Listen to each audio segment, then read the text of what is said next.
천미예수님, 한국은 어찌 보면 레지오의 나라라고 해도 과언이 아닐 정도로 본당마다 레지오가 성행하고 있습니다. 성모님에 대한 신심도 웬만한 나라보다 월등히 높고요. 그래서 이 성모님의 노래 마니피캇이라고 하죠. 레지오 까떼나 뭐 이렇게도 표현을 하는데, 이 오늘 들어있는 복음 내용을 모르는 분들이 거의 없다시피 합니다. 물론 이제 왜 우리 주님의 기도 바칠 때도 그죠? 미사 때 하늘에 계신 하면 쪼르륵 자동으로 나오잖아요. 그죠? 그거를 뭐 생각하고 바치거나 그 말마디의 의미를 되새기거나 이런 거 없이 그야말로 영혼 없이 바친다고도 하죠. 하지만 오늘 이 성모님의 노래 안에는 굉장히 심오한 영성이 들어있습니다. 구도는 단순합니다. 낮은 자를 높이시고 높은 자를 낮추신다는 의미입니다. 그것이 가장 드러나지 않게 살아가던 성모님이 그야말로 승천하시는, 예수님은 하느님이니까 당연히 승천하시는 분이시지만 사람 가운데 승천했다는 분은 성모님 말고는 없죠. 그래서 성모님이 승천하시게 되는 겁니다. 자, 그런 가운데 오늘 일독서는 묵시록이 나옵니다. 묵시록은 훗날에 일어나게 될 일들에 대해서, 그러니까 영적으로 일어나게 될 일들이죠. 물리적인 차원에서 일어나는 사건 사고들이 아니라, 근데 영적으로 일어나는 일을 어떻게 하면 보이는 것들로 표현할 수 있을까를 고심해서 우리에게 전달하는 책입니다.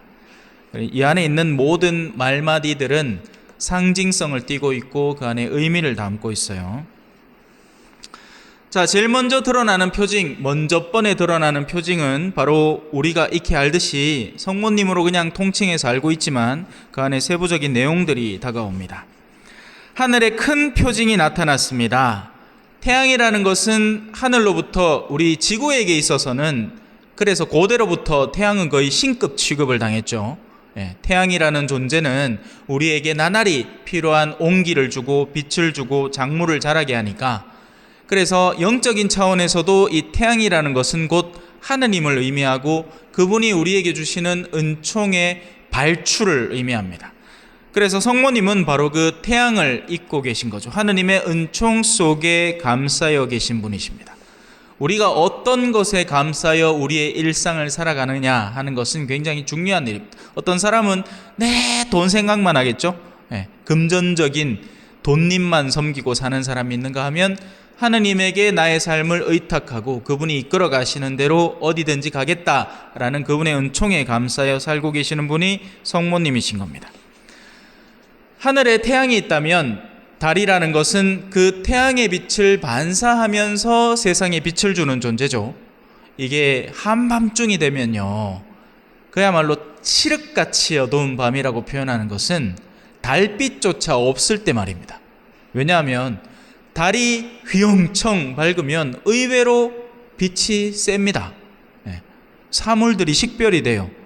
물론 지금의 이제 우리나라는 하도 뭐 곳곳에 조명들이 다 밝혀져 있기 때문에 별을 볼 일도 없고 달빛에 의존할 일도 없지만 옛날만 해도 그랬죠.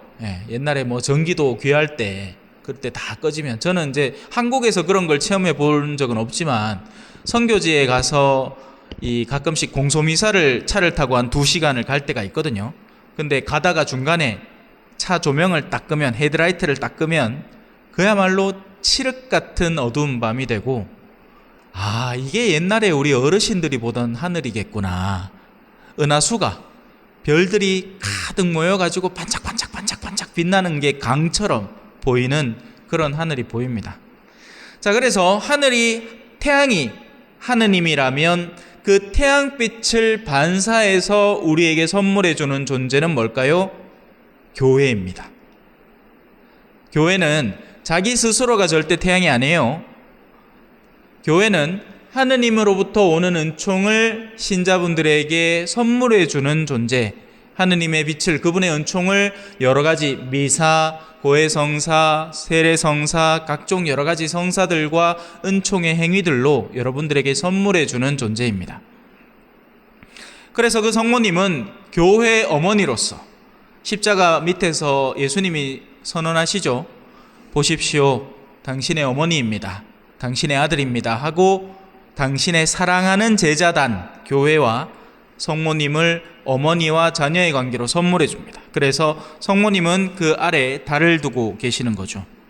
또 머리에는 뭘로 나를 꾸밀 것인가? 12개의 별로 된 관. 왜 하필 12개죠? 바로 12사도들이고 또한 동시에 구약의 이스라엘의 12지파이기도 하겠죠. 오늘날에는 12사도들, 그 12사도들이 곧 옛날의 12지파를 계승하는 겁니다. 그래서 12라는 숫자는 동, 서, 남, 북, 동서, 북남이라고 하죠. 그죠? 우리 사자 항상 그릴 때 동서, 북남, 사방향 어디든지 3개씩을 두었을 때 가장 완전하고 충만한 상태를 의미합니다. 그래서 어디로 뻗쳐나가더라도 가장 완전한 상태를 10이라는 숫자로 흔히 표현을 하죠. 3이라는 숫자는 성부, 성자, 성령의 삼위일체의 숫자이고 동서남북 사방팔방으로 하느님의 완전함이 머무르고 완전하고 충만하게 채워지는 영역을 12라는 숫자로 표현을 합니다. 그래서 이 12개의 숫자는 충만하고 완전한 숫자가 되는 거죠. 그리고 그 별들, 하늘의 태양도 아니고 그것을 온전히 비춰내는 달도 아닌 그보다는 덜하지만 밝은 존재들, 바로 그 12사도들의 각자 개인이 갖고 있는 신앙과 영성들이 반짝반짝 빛나는 별로 승화되어서 꾸밀 수가 있는 겁니다. 여기에서 우리는 묵상해 봐야겠죠. 우리는 우리를 무엇으로 꾸미고자 하는가? 요즘 어르신들 꾸민다고, 그죠? 염색하고 동동구리무 바리고 생 난리가 나지만 과연 그것이 우리를 진짜 꾸미는 일일까? 아니면 한 사람의 내면에 갖추고 있는 정말 열렬한 사랑과 신앙이라는 것이 그를 밝혀주는가? 사실 알고 있습니다. 우리는 알아요. 어떻게 해요? 어른들을 보면 알죠. 어떤 어른이 존경스러운가? 얼굴에 득지득지 나는 한 70 됐는데 성형수술을 해가 가슴을 이렇게 온통 칠대기를 해가 돈으로 쳐발라 놓은 그런 사람을 존경스럽다고 보지는 않죠. 오히려 이상하다고 보죠. 가끔 가다가 왜 할리우드 여배우들, 늙은 사람들 마돈나 이런 아들이 오늘날 성형하고 떡 나오는 거 보면 나오는 순간 이런 느낌 들잖아요. 얼마나 안에 뭘 집어넣어놨을까. 그건 아름다움이 아니라 추함이죠. 더러움입니다. 왜? 내면에 있는 탐욕과 허영이 드러나는 표징들로 고스란히 나오고 있는 겁니다. 우리를 진짜 꾸미는 것, 한 인간 존재를 진짜 꾸미는 것은 간단해요. 여러분, 사제에게 뭘 바랍니까? 사제가 어디 힘 있는 사람하고 연계를 맺어가지고 아이고 여러분들 저한테 잘 비놓아서 혹시나 자식들 중에 어디 취직자리에 있으면 내 그 사람 잘 안다, 내가 소개해줄 수, 이런 걸 빛으로 보겠습니까? 아니죠. 세상에 그런 걸 사제에게 바라는 사람이 누가 있겠습니까? 물론 그런 사람이 있기는 있습니다.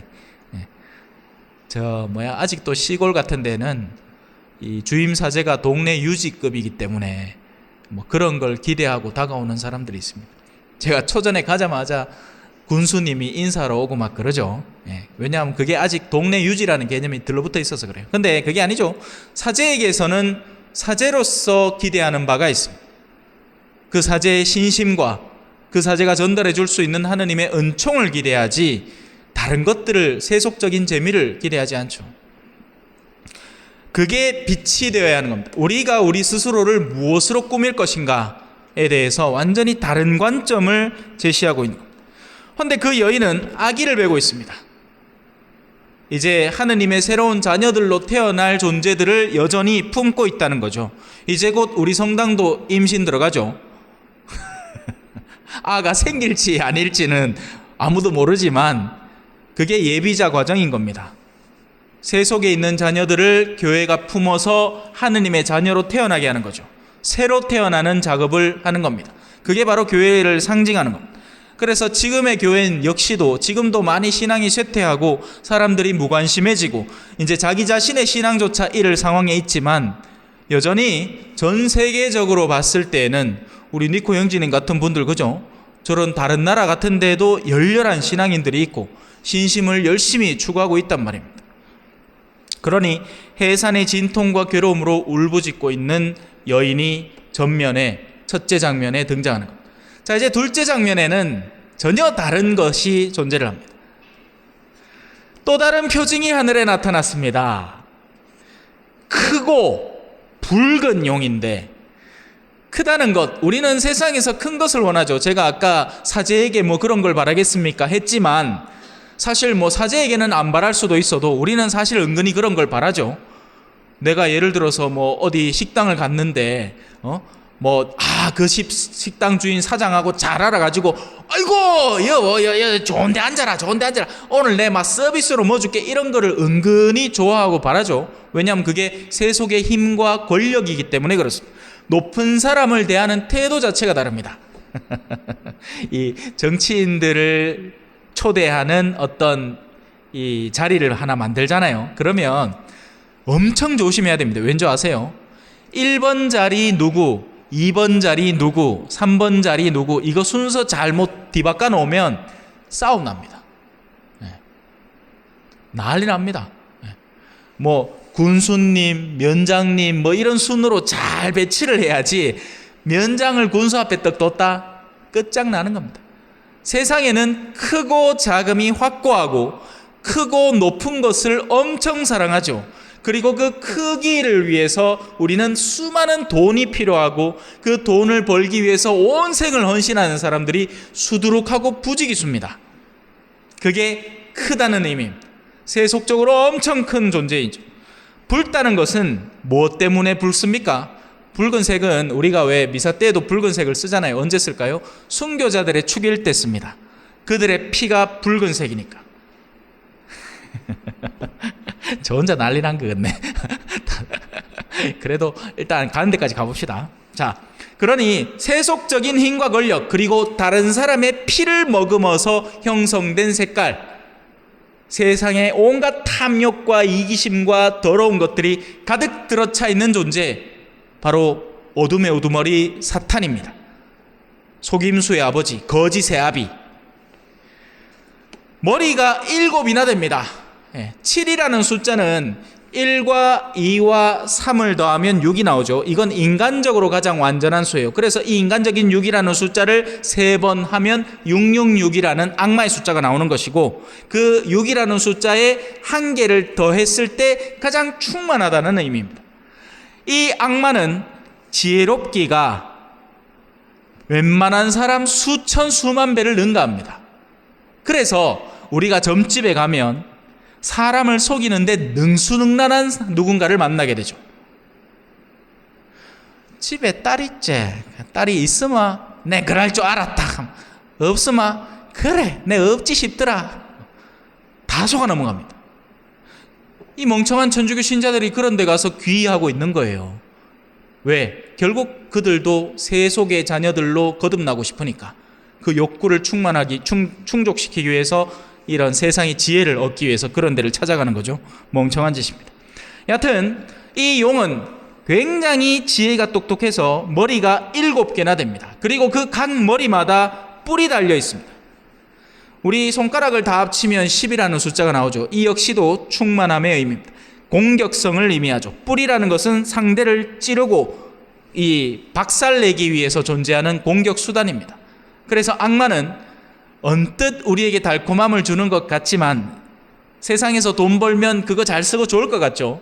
하지만 그것 때문에 자녀들이 유산 상속 다툼 나고 서로 머리끄댕이 잡고 중리사안이 계사는 이유가 바로 권력이라는 데에서 기인하는 힘의 다툼 관계, 그리고 그들의 내면 속에, 마음 속에 존재하는 그 뿔들이 서로를 찌를 준비를 하는 대로 자라날 대로 자라난 겁니다. 손주들 손녀들 키울 때 조심해야 돼요. 올바름을 가르칠 줄도 알아야지, 해달라는 것만 다 해주고 나면 손주들의 내면 속에 탐욕과 이기심이 자라나서 이제는 나중에 할매 돈 줄 때는 사랑하는 신용을 하다가 연기도 잘해요. 나중에는 그게 능력이 안 되고 나면 이제 냄새 난다고 오지도 않죠. 아주 못된 놈으로 성장한 겁니다. 뿔이 자라는 거죠, 그 안에. 내 자식이라고, 그죠? 소 팔아갖고 밥 팔아가지고 막 서울대 보내놓고 박사 만들고 의사 만들어 놨디마 nen장에는 끼꾸도 없죠. 왜? 그 안에 다 뿔이 자라나서 그래요. 그러면서도 또 엄마가 그래도 안 됐는 막내딸 뭐라도 좀 더 해야겠다고 유산에서 좀 떼주마. 자기들이 갖고 있는 뿔로 그때부터 서로 싸우기 시작. 자, 이제 그 용은 위력이 너무나 막대하고 힘이 세서 꼬리로 하늘을 쓱 긁기만 하는데 하늘에 있던 별들, 성모님의 머리에 관은 건드릴 수 없겠지만 하늘에는 다른 별들이 많죠. 세상에 난다 긴다 하는 수많은 사람들. 왜 우리가 연예인을 스타라고 부르잖아요. 스타가 별 아닙니까? 그죠? 악마에게 귀속된 모든 존재가 그 꼬리의 움직임에 3분의 1이 떨어져 버립니다. 그래서 세상에서 잘 나가는 사람들 부러워할 필요 없습니다. 뭐 연예인이 잘 된다, 그 잘 될 때는 부러워할지 몰라도 사람들은 항상 이중성을 띠고 있죠. 잘 되는 것을 볼 때는 부러워하다가도 뭔가 잘못 틀어졌다 싶으면 내 그럴 줄 알았다, 말딱꽃이다 하는 게 아주 못된 우리의 성향들입니다. 그죠? 그렇게 악마는 하늘의 별 3분의 1을 휩쓸어 땅으로 던져버립니다. 거기에 멈추지 않죠. 이 용은 여인이 해산하기만 하면 그 아이를 삼켜버릴 준비를 하고 있습니다. 그리고 해산하는 그 여인 앞에 항상 지켜서고 있죠. 교회는 새로운 자녀들을 항상 낳으려고 애를 쓰고 있고, 그리고 그 주변에는 항상 악마가 도사리고 있는 법입니다.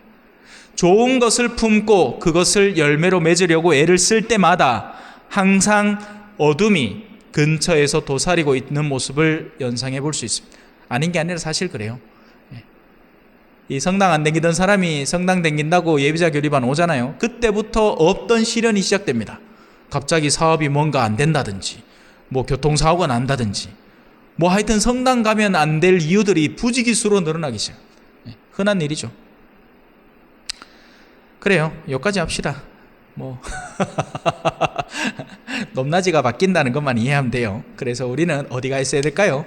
낮은데 성모님과 함께 있어야 훗날 그분이 영광을 받을 때 우리도 따라 승천하게 되는 겁니다. 반대로 이 용의 맛을 들여가지고 다른 사람의 피를 빨아먹고 내 내면 속에 뿔을 갖추고 살아갈 때는 그에 합당한 처분을 받겠죠. 잠시 묵상하시겠습니다.